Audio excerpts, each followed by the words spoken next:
Imagine a machine that learns like your brain, detecting patterns, making decisions, and even predicting the future.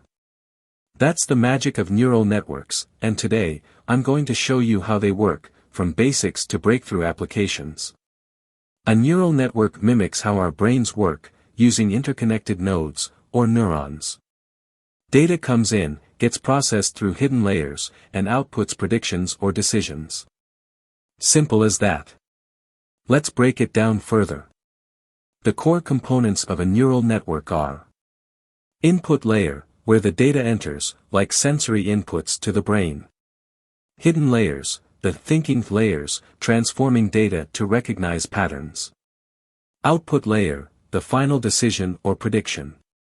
Neural networks learn through backpropagation, a trial and error process. Here's how it works. The network makes a prediction. It calculates the error, how off its prediction was.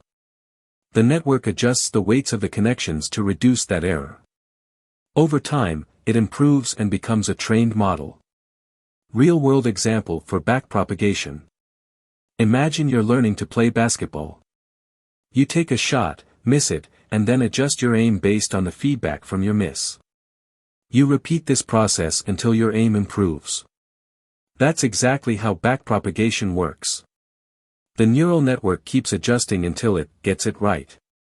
Neural networks are everywhere. Facial recognition, think of tagging photos on social media.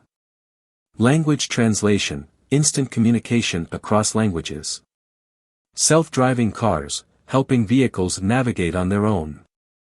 There are different types of neural networks, like CNN, convolutional neural networks, and RNN, recurrent neural networks. CNNs are mainly used for image and video recognition. They excel at picking out patterns and features in visual data, like identifying faces in photos or detecting objects in a video stream.